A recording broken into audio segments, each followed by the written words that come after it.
Varicose veins కి సరైన చికిత్స కోసం సంప్రదించండి ఎవిస్ హాస్పిటల్.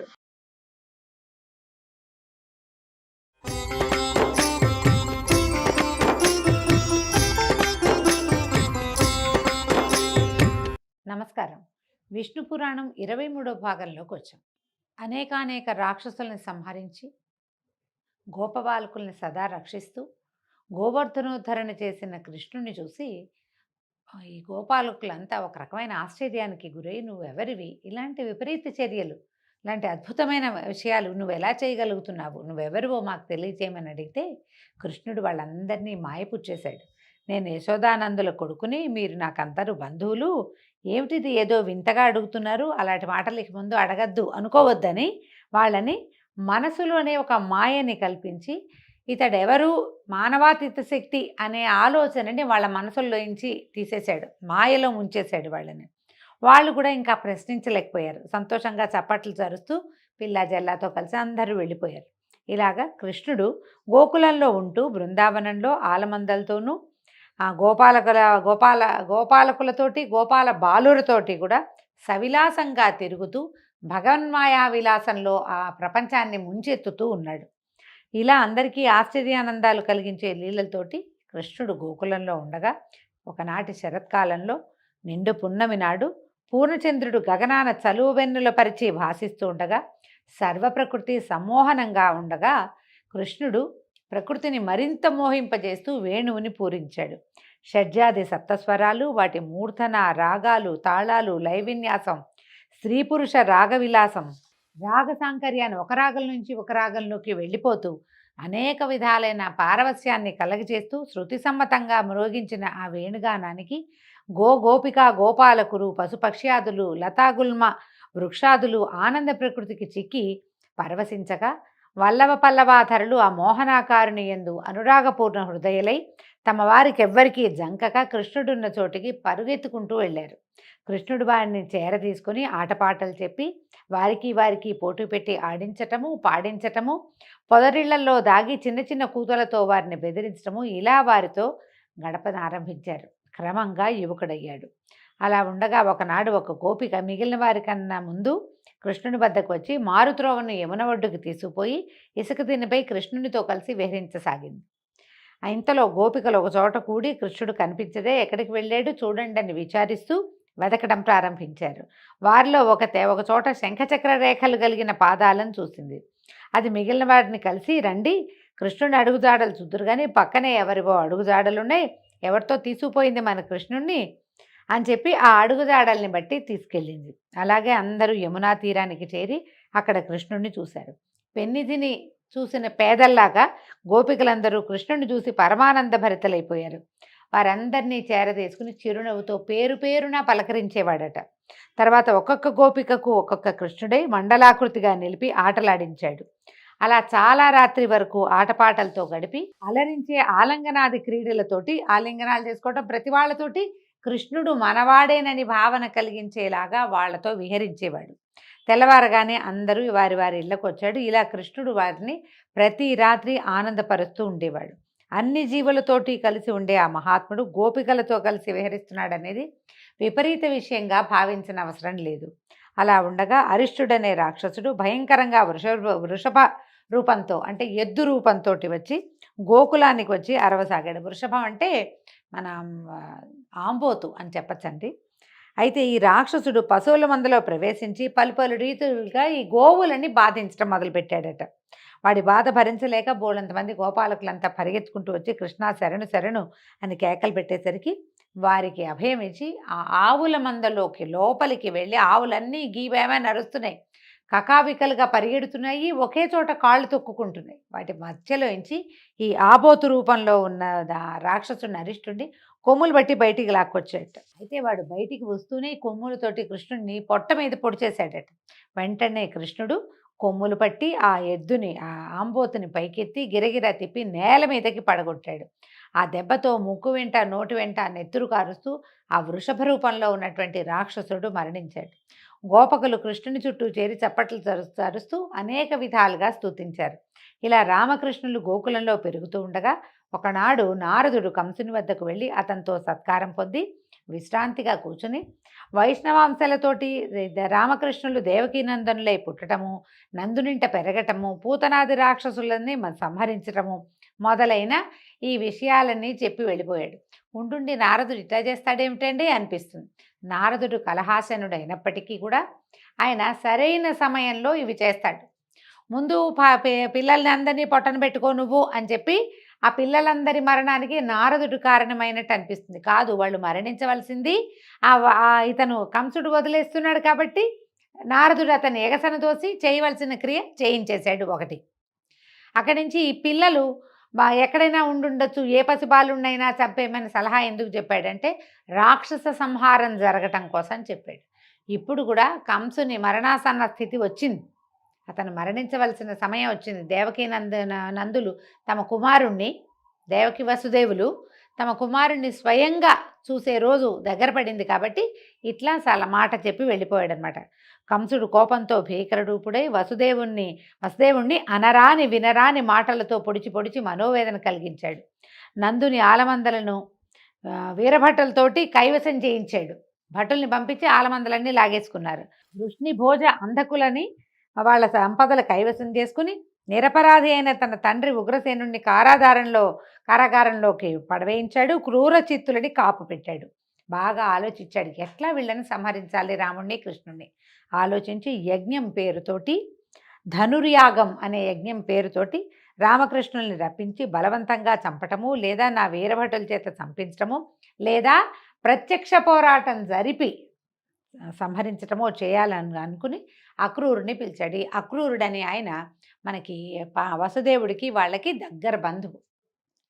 చాలా అంటే విష్ణు చిత్తుడు అని చెప్తారు. ఆయన ప్రశాంతంగా ఉంటాడు, విష్ణు సేవలో ఉన్నాడు. అతనిని పిలిచి విష్ణు వంశతోట ఈ దేవకీ వసుదేవులకు రామకృష్ణులు అనే పిల్లలు జన్మించారట.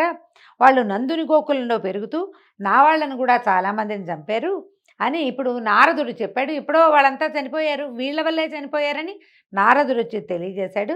నా తండ్రి ఇంకా నా వాళ్ళుగా ఉన్నవాళ్ళు, వాళ్ళలో నా మేలు కోరేవాడు ఒక్కడు లేడు, నువ్వు ఒక్కడివే మంచివాడివి కాబట్టి నా ఆలోచన చెప్తున్నా విను.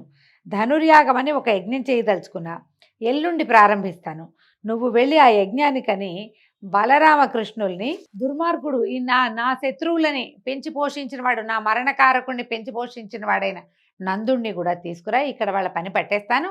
నా దాకా ఎందుకు, మా దగ్గర చాణూరుడు ముష్టికుడు అనే ఇద్దరు మల్లయోధులు ఉన్నారు, వాళ్ళ చేతుల్లో ఈ రామకృష్ణుల బతుకైపోతుంది. తర్వాత దేవకీ వసుదేవుల్ని, తండ్రి అయినా నాకు బద్ధ విరోధిగా ఉన్న ఉగ్రసేనుణ్ణి, ఇలా నా మేలు కోరని వారందరినీ యమునింటికి పంపి ఎదురు లేకుండా రాజ్యం చేస్తాను. వెళ్ళి గోకులానికి వెళ్ళి యజ్ఞం మాట చెప్పి పాలు వెన్న నెయ్యి కావిళ్లతోటి పట్టించి నందుణ్ణి రామకృష్ణుల్ని తీసుకురా అని చెప్పేసరికి అనుకోకుండా సాక్షాత్ విష్ణువే బాలుడుగా జన్మించి ఉన్న స్వరూపమైనటువంటి శ్రీకృష్ణుణ్ణి మొదటిసారిగా చూసే అవకాశం లభించిందని, స్వయంగా నేరుగా ఈ మాట వినడం కాకుండా నేరుగా చూడడానికి అవకాశం లభించిందని ఈయన ఏం చేశాడు, ఈ చాలా మర్యాదస్తుడిగా ప్రవర్తించేటువంటి అక్రూరుడు వాళ్ళని పిలవడానికి వెళ్ళాడట. రథారూఢుడే మధుర నుంచి గోకులానికి వెళ్ళాడు. ఇంతలో కంసుని దూత కేసి అనేవాడు ఏం చేశాడు, గుర్రం రూపాన్ని ధరించి గోకులానికి వచ్చి పశువుల శాలల్లోకి ప్రవేశించి ఓ పిచ్చిగా అరుపట గుర్రం. అరిచేసరికల్లా గొడ్లు బెదురుతాయి, ఆవులు అవన్నీ మోరలెత్తి కృష్ణ అని పిలుస్తున్నాయట. పిలుస్తూ ఉంటే కృష్ణుడు పిలుస్తున్నాయి గొడ్లు, ఈ ఆవులన్నీను. వీటి సంగతి చెప్దామని కృష్ణుడు ఎక్కడున్నాడో వెతికి ఆ గుర్రం రూపంలో ఉన్న కేసి రంపాల్లాగా కనపడుతున్నాయట. ఆ గుర్రానికి పళ్ళు కనపడేలాగా భీకరంగా నోరు తెరిచి కృష్ణుడి మీదకి వెళ్ళాట. వెళ్ళంగానే ఏం చేశాట, కృష్ణుడు ఆ నోరు తెరుచుకొని వస్తున్న దాన్ని నోట్లోకి, ఆ గుర్రం నోట్లోకి చెయ్యి లోపలికి పోనిచ్చి బయటికి లాగేట. బయటకి మొత్తం పళ్ళన్నీ లాగేసేట, పళ్ళు ఊడిపోయినాయి. అలాగే కృష్ణుడి చెయ్యి ఏం చేసినట్టు ఇట్లా లోపల ఇలా చెయ్యి దూరేసరికల్లా చెయ్యి పెద్దదైపోయింది, పళ్ళు రాలిపోయినాయి. చెయ్యి దాని పొట్టలోకి వెళ్ళిపోయిందట. పొట్టలోకి వెళ్ళిపోయి చెయ్యి పెద్దదిగా పెంచేసరికల్లా ఈ కేసి అనే గుర్రం రూపంలో ఉన్నటువంటి రాక్షసుడు మరణించాడు. పొట్ట పగిలిపోయి కింద పడిపోయాడట. ఈ గోపకులందరూ ఎంతో ఆనందంగా చప్పట్లు తరుతూ కృష్ణుడి చుట్టూ చేరి చిందులు తొక్కుతూ ఆడుకున్నారట. ఇంతలో నారదుడు ఒక ఇంత పైన నిలిచి, పద్మాక్ష కళ్ళారా చూశాను నీ రాక్షస వధ, ఆ కడుపు నిండింది. దేవతలు కూడా తేరి చూడరాని కేసి అనే రాక్షసుని అవలీలగా సంహరించావు. నీకు మరొక నామం ఈ రోజు నుంచి కేశవుడు అనే నామం ప్రసిద్ధమవుతుంది. మరో మాట చూడు, 4 రోజుల్లో కంసుడితోటి నీకు కలహం రాబోతోంది. నాకు అది కూడా చూడాలనుంది. అందుకే కంసుడిని రెచ్చగొట్టి ఇటువైపుకి పంపిస్తున్నాను, సెలవని నారదుడు వెళ్ళిపోయాడు. అక్రూరుడు రథారూఢుడై వస్తూ అనుకున్నాడు, కృష్ణుడిని చూసే భాగ్యం కలిగింది, నా జన్మ చరితార్థమైంది. తలచినంతనే పాపాలని పోగొట్టేటువంటి సజ్జన వత్సలుణ్ణి వాళ్ళు నేను చూడబోతున్నాను. ప్రహ్లాదాది భక్తుల వందనాలు అందుకుంటూ కనికరింపుగా ప్రతి భక్తుణ్ణి కనికరించేటువంటి భక్తమందారుణ్ణి కూడా నేను ఈరోజు నమస్కరించగలుగుతున్నాను. అసలని ఎంతో సంతోషం అట అతనికి. సకల లోకాలు సంరక్షించే సకల లోకేశ్వరుని కూడా ఇవాళ నేను చూడబోతున్నాను అంటే విష్ణువు యొక్క అవతారం అని తెలిసిపోయింది ప్రపంచం అంతా. దాంతో ఆయన ఎంతో ఆనందంతో గోకులానికి వచ్చాడట. సాయం సమయంలో రామకృష్ణులు గోవుల్ని తోలుకొని వస్తున్నారట ఇంటికి. అయితే ఈ గొడ్లు తోలుకొస్తున్న రావుల్ని వాటన్నిటినీ శాలల్లోకి చేర్చారు. ఇక పాలు పితికే సమయం, గోదోహన క్రియ జరిగేదన్నమాట. ఆ సమయంలో ఈ అక్రూరుడు శ్రీకృష్ణుడిని దర్శించేవాట. అప్పుడు దర్శించాడు. అప్పుడు వచ్చాడు. అరుణారుణ ఛాయలతోటి అలరారే పాదాలవాడు, తెల్ల తామర పువ్వుని శిరోభూషణంగా ధరించినవాడు, గోధూడి అలమిన కుండలాలతో ఇంద్రనీల ఛాయతో ఎసగులాడు వక్షమునందు పుట్టుమచ్చల చిహ్నము, దానిపై వనమాల కలిగినవాడు, దూడల్ని పిలిచి తల్లుల దగ్గరికి విడుస్తున్నవాడు, ఒక చేత పాలగిన్నె ఒక చేత కట్టుతాళ్ళు పట్టుకుని నుంచున్న ఆ కృష్ణుణ్ణి అలాంటి స్వరూపంలో, పల్లెటూరి వాడి స్వరూపంలో ఉన్నటువంటి భగవంతుణ్ణి అక్రూరుడు దర్శనం చేశాడట.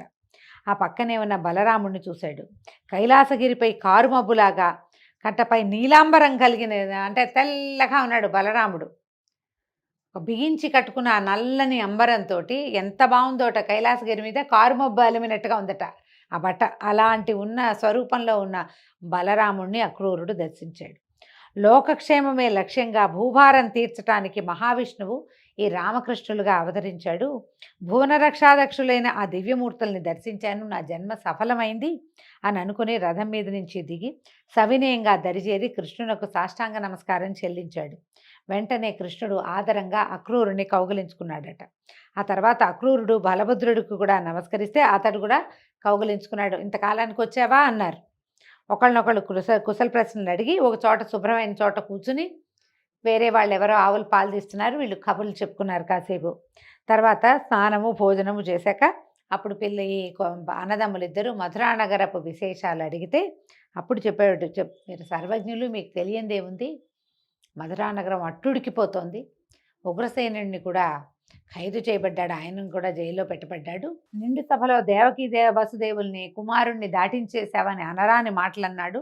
ఈ వయసు మళ్ళిన వాడన్న ఆలోచన లేకుండా ఆయన ఉగ్రసేనుడికి కాళ్ళకి చేతులకి సంఖ్యలు బిగించి మరీ చెరలో పెట్టాడు.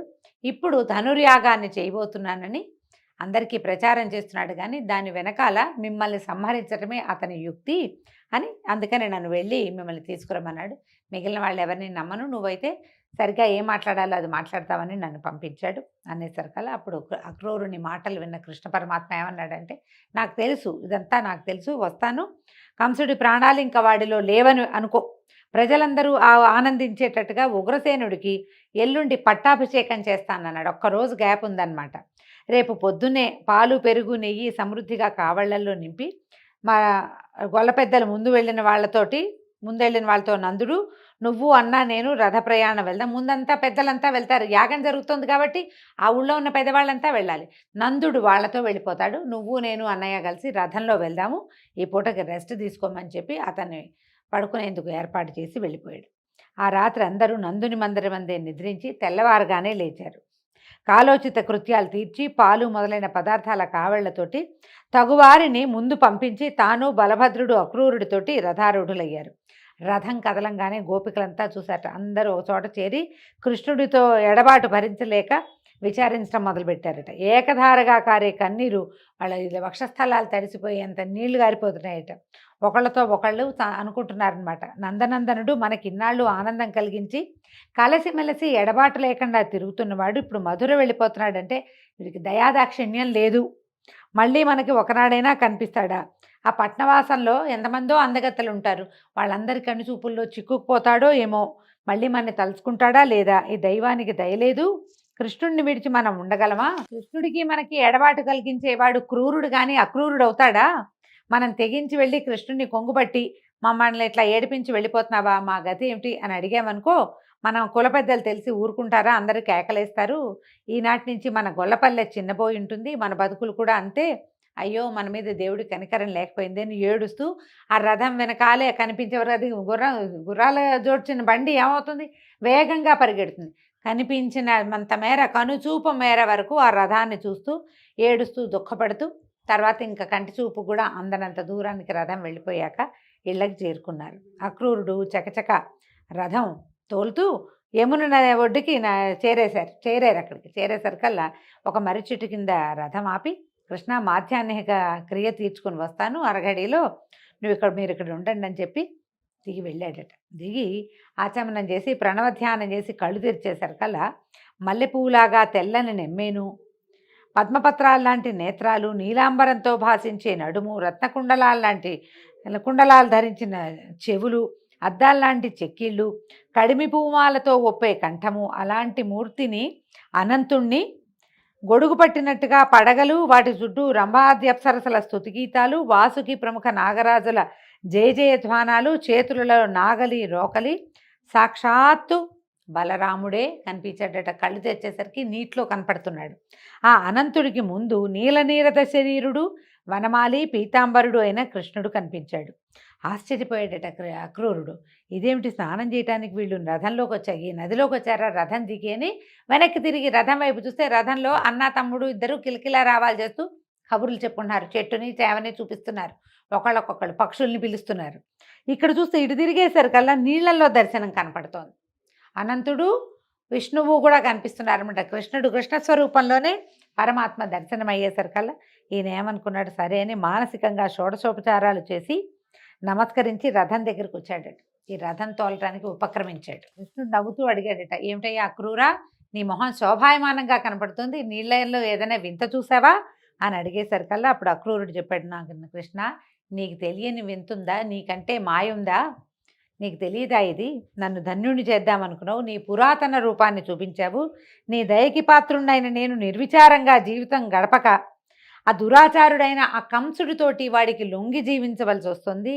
ఏమన్ను, తన ఇష్ట ప్రకారం నడవరాదు, శరీర సుఖం కోరుకోకూడదు, ఇంకొకళ్ళకి సేవ చేస్తూ వాడి తిండి తింటూ బతికేవాడు జీవన్మృతుడే.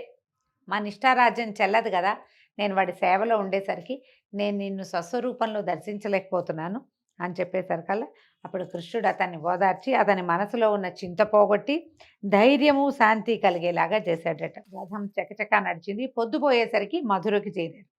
అప్పుడు అక్రూరుడు ఏమన్నాడు అన్నదమ్ములతో, మీరు రథం మీద కూర్చుని వస్తే కంసుడు కోపం వస్తుంది, కాబట్టి మీరు మీ తాత మీ బాబాయిలు మావయ్యలు వీళ్ళంతా కట్నాలు పట్టుకొచ్చారు కదా, పాలు పెరుగు వెన్న అన్నీ తెచ్చారు, వాళ్ళతో పాటు నడిచినండి.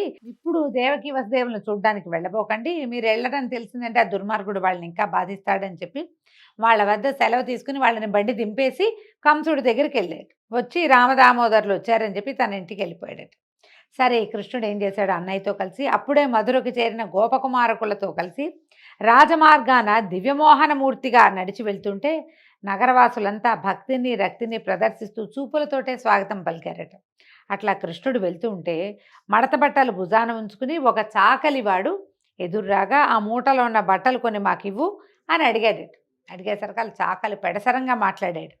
మీ మాటలు మా రాజు కంసుడు గనక వింటే మా ప్రాణాలు పోతాయి, పోపో అని కసిరాడు. కసిరేసరికల్లా కృష్ణుడు ఎడమ చేయి చాచి వాడిని శిరస్సు మీద ఒక్క సరుపు జరిచాడట, నెత్తి మీద కొట్టాడు. కొట్టేసరికల్లా చాకలి శవం వాడు వెంటనే పై ప్రాణాలు పైన పోయిన తల మీద తగిలేసరికి తామస ప్రవృత్తికి తలతాడనమే కరెక్ట్, నెత్తి మీద కొట్టంగానే పడిపోయాడు, మరణించాడు. కృష్ణుడు బట్టల మూట విప్పి జిలుగువన్నే పట్టుచీర అన్నకిచ్చాడు. పసిడి జలతారంచు పచ్చని పట్టుపంచె తీసి తాను కట్టుకున్నాడు. మిగిలిన బట్టలన్నీ గోపకుమారులకి పంచిపెట్టాడు. తర్వాత ముందుకెళ్ళి పువ్వులమ్మే వాడింటికి పోయి పూదండలు అడిగాడు. అయితే వాడు భయంతో ఏం చేశాడట, భయంతో భక్తితోటి కూడా శ్రీకృష్ణుని పాదాలకి వంగి శిరస నమస్కరించి లేచి పువ్వుల దండలు ఇచ్చాడట. దేవా, నీ వంటి వాడు రావడము పువ్వులు అడగడం నా అదృష్టం, తీసుకో, ఇంకేం కావాలో తీసుకోమంటే అప్పుడు కృష్ణుడు అన్నాడు, మరేమీ అక్కర్లేదు, నీ వంశం వృద్ధి పొందునుగాక, నీకు ఈ జన్మలోనే మోక్షం కలుగాక అని వరాలిచ్చి పోయేస్తామని కృష్ణుడు బయటకు వచ్చాడట. రాచబాటలో నడుస్తూ పోతున్నాడు. అంతలో ఒక స్త్రీ కుబ్జగా ఉన్న అంగన ఎదురైందట. ఇదేంటంటే అంగవికృతి కలిగిన ఆకారం కలిగి ఉండేటువంటి కుబ్జ, అంటే వంకర టింకరగా ఉంది. ఆమె ఏం పట్టుకుంది, వివిధ సుగంధ పదార్థాలతో తీసినటువంటి చందనాన్ని ఒక పాత్రలో ఒక పళ్ళెంలో ఉంచుకుని వచ్చిందట. అయితే ఈ కృష్ణుడు అడిగాడు, అబ్బా గుమగుమలాడిపోతోంది, కొంచెం చందనం పూస్తావా నాకు అని అడిగాడు. అడిగేసరికల్లా ఈ కుబ్జ కృష్ణుని మోహన రూపం చూసి ముగ్ధయ్యి రకరకాల వస్తువులు, అంటే ఏమేమి ఉన్నాయి చూడండి, కస్తూరి, కుంకుమ పువ్వు, చందనం, జవాది ఇలాంటివి కలిపి నూరి రోజు కంసమహారాజుకి అందించి కట్నాలు కానుకలు తీసుకుంటాను, నీకు తెలియదేమో కానీ అందరికీ తెలుసు ఇదే నా పని, నా బతుకు అనగా కృష్ణుడు దాని గడ్డం కింద చేయబట్టి దాని 2 పాదాలు తన 2 పాదాలతో తొక్కి మీదికెత్తి విడిచాడు. ఆశ్చర్యంగా, అంటే మెడ పట్టుకుని సాగదీశాడనమాట. ఒట్టిగా సాగదీస్తే కదలదు, అందుకని ఏం చేశాడు, చటుక్కున ఆ పాదాల మీదకి పాదాలు ఉంచేశాడు. కాళ్ళు కదలకుండా బిగిసిపోయింది. మెడ పట్టుకుని సాగదీసేసరికల్లా 3 వంకర్లతో ఉన్న కుబ్జా స్వరూపంలో ఉన్న ఆ అమ్మాయి నడువంకర, మెడ వంకర, మొహం వంకర కూడా తీరిపోయి పరమాద్భుత సౌందర్యవతిగా రూపొందిదట. అయితే ఆమె చాలా సంతోషంతో చూసి, ఈ పూట మా ఇంటికి రావాలంటే ఇప్పుడు కాదు వస్తానని దాని చేతిలో చెయ్యేసి నవ్వుతూ రాజమార్గాన్ని వెళ్ళి అలా నడుస్తూ వెళ్ళి కంసుని ధనుశాలలో చేరాడట. అన్నతో కలిసి అక్కడ అందరి దగ్గర కనుక్కున్నాడు ధనుర్యాగం ఏమిటి అదంతా. తర్వాత యజ్ఞ విషయం తెలుసుకున్నాడు. గంధ పుష్పాదులతోటి అర్చించబడి ఉన్న పెద్ద విల్లట, అది చాలా పెద్దది. దాన్ని చూశాడు. దగ్గరగా వెళ్ళాడు దాని దగ్గరికి. వెళ్ళి ఆ ధనుర్యాగం కోసం మంత్రపూతంగా అక్కడ ఏర్పాటు చేయబడిన ఆ ధనుస్సుని అవలీలగా లేవదీశాడట. లేవదీయటం ఏమిటి, వెంటనే నారి బిగించి, మామూలుగా ధనుస్సులకి తాడు అల్లెత్రాడు బిగించి ఉండదు, ఒక పక్కన కట్టి ఉంటుంది, దాన్ని లాగి రెండో వైపు ముడేస్తారు. ఎక్కువ పెట్టడం తర్వాత కదా, ముందు నారి బిగించటమే కష్టం. అయితే ఎప్పుడైతే ఇది వంచి బిగించిన తర్వాత దాన్ని ఒక లాగుతారనమాట, దాన్ని టైట్నెస్ చూడడానికి ధనుష్టంకారం అంటారు. యుద్ధపు కథల్లో మనకి కనపడుతుంది. ఆ ధనుసు లాగితే అది పెద్ద ఢమ్ ఝమ్ అని సౌండ్ వస్తుంది, చాలా పెద్ద వైబ్రేషన్తో కూడిన శబ్దం వస్తుందన్నమాట. అయితే నారి మ్రోగించి ఉంచాడు. అయితే ఈయన ఏం చేశాడు, జమ్మని అది శబ్దం చేయటానికి ముందు దాన్ని గట్టిగా బిగించాలి, అప్పుడే వస్తుంది. ఆ బిగించేసరికల్లా అదేమైంది, టపక్కమని విరిగింది విల్లు. బిగించాలంటే ఇప్పుడు అది ఇంత నిలువు బద్దగా ఉంది, ఒకవైపు తాడుని తీసి రెండో కొసకి బిగించాలి, ఒక కోటి నుంచి రెండో కోటికి లాగాలన్నమాట దాన్ని. ఈ 2 కోట్లకి లాగేటప్పుడు ఏమవుతుంది, విల్లు వంగిపోతుంది. మరి రాముల వారు కూడా శివధనుర్భంగం అట్లాగే చేశాడు. అదే శివధనుర్భంగాన్ని ఈ కృష్ణ పరమాత్మ కూడా చేశాడట. విల్లు విరిగేసరికల్లా పెద్ద మోత వచ్చింది. ఇంతలో ఆయుధాగారంలో కాపలాగా ఉన్న వాళ్ళు వీరభటులంతా మీదకొచ్చారట. మీదకొస్తే ఒక భీకరంగా సింహనాదం చేశాడట కృష్ణుడు. అక్కడి నుంచి చాలామందిని కొట్టేశాడు. ఆ ధనుసు ముక్కలైంది కదా, అన్న తమ్ముడు చెరో ముక్క పట్టుకుని ఉన్న వాళ్ళందరినీ చిత కొట్టేశారు. చావగా బతికిన వాళ్ళు పరిగెత్తారట. పరుగులు పెడుతూ కంసుడి దగ్గరికి వెళ్ళి ఒక యువకుడు, 2 యువకులు, చిన్న యువకులు అంటే బాగా పెద్దవాళ్ళు కాదు, బాలురుగానే ఉన్నారు. వాళ్ళు వచ్చి ఈ ధనస్సుని విరగొట్టాడు, మంత్రభూతమైన ధనస్సుని విరగొట్టారు, అందరినీ చావగొడుతున్నారని తెలియజేశారు. ఈ కృష్ణలీలతోటి ఈ భాగం సమాప్తం అండి. మళ్ళీ రేపు ఉదయం కంసుని సంహారం ఎలా జరిగిందో తెలుసుకుందాము. నమస్కారం.